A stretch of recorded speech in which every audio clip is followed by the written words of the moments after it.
This year is the 450-year anniversary of the Battle of Lepanto. At Lepanto, the Muslim armies were basically going to destroy the Christian fleet. Christendom, as we know it, was at risk of being completely demolished. Western civilization as we know it, would have been overrun by Islam. Now, we have something worse than Islam and Lepanto happening today. Remember, our battle is not against flesh and blood, but against principalities and powers. Today, the enemy is not only at the gate. The enemy has entered our family. The enemy has entered our school. The enemy has entered our government. The enemy has entered the church.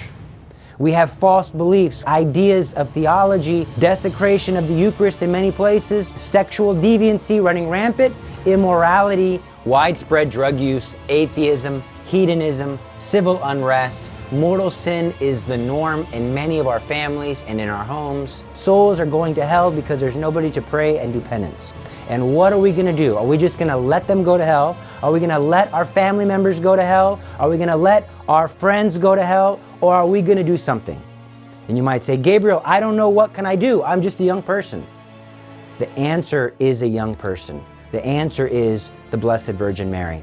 There's many reasons why she's the answer, but I'd like to focus on one. She's the Ark of the New Covenant. In the Old Testament, when the Ark would go into battle, the Israelites would win. In the Old Testament, when they took the Ark around Jericho, the walls fell. In the Old Testament, even when they captured the Ark, they put the Ark alone. No people were there. The Ark alone was in the presence of false gods, idols. When the Philistines came back into where the Ark was, the false god was smashed down. So if we want to win the battle for souls, for our own soul, for the souls of our family and friends, if we want to break the walls down of indifference, of hatred of the faith, if we want to smash down the idols of sexual immorality, the idols of money, the idols of fame, we need the Ark of the New Covenant. But there's a plot twist to all of this. And the plot twist is this: you are called to be the Ark of the New Covenant. Wherever you go, Mary should go. You should conform yourselves totus tuus, totally yours. When you become like Mary, when you make a choice of the will and say, Mary, I give you my life, not just I give you my merits, but I give you my will. I will do your will over my will. When you become like Mary, you walk into your family and what's going to happen? You will be the source of grace. You will be the one, if you are Mary, you will be the one that brings Christ into the family. You will be the one that brings Christ into the political sphere. You will be the one that brings Christ into your school. But you must do the will of Our Lady. When you do this, you will be like the Ark of the New Covenant.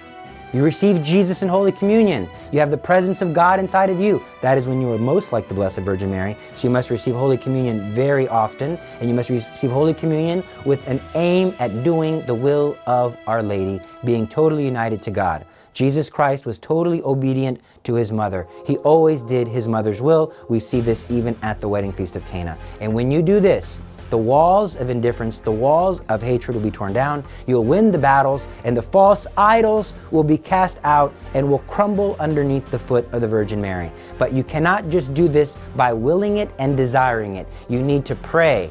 You need to pray for a sense of the presence of the Virgin Mary. Without the presence of Our Lady, without a real humility knowing that you cannot do it alone, it's the grace of Our Lady, and you're going to get this grace. This transformation is going to happen by praying the Holy Rosary. Lepanto was won by praying the Holy Rosary. Pope Pius V called her Our Lady of Victory. Later, that feast of Our Lady of Victory on October 7th was changed to the Feast of the Most Holy Rosary. Why? Because in the Rosary, we have victory. In the Rosary, you die. I die. Gabriel dies when he prays this. But when I die, Our Lady lives in me. When you pray the Rosary, it reforms the mind. Christ is on the brain. The words of sacred Scripture are on the lips. It kills the will. It builds willpower. It calls down the grace of God. And you will be victorious. You're called to be a warrior, and the battle is going very poorly. If you're going to take up the mantle, if you're going to make a difference in your culture, you've got to fight like somebody who's got souls on the line. You've got many lives on the line, your family, your friends, and souls you've never met before. And so you must take up your weapon. every day. Are you totus tuus or not? If you're totus tuus, that means my will, my merits, my thoughts, my time, it's Mary's. And if she wants to use that time to save souls by praying the Most Holy Rosary, let her will be done in you. Be open to this. Be open to this. Pray your rosary faithfully. This is your lifeline. This is more precious than water. This is more precious than oxygen. And you will be united to Our Lady, and you will go from victory to victory. Because right now times are worse than Lepanto. Are you just going to let the world go to hell? Are you going to let your family members go to hell? Or are you going to fight? God bless you, God love you, and we'll see you very soon.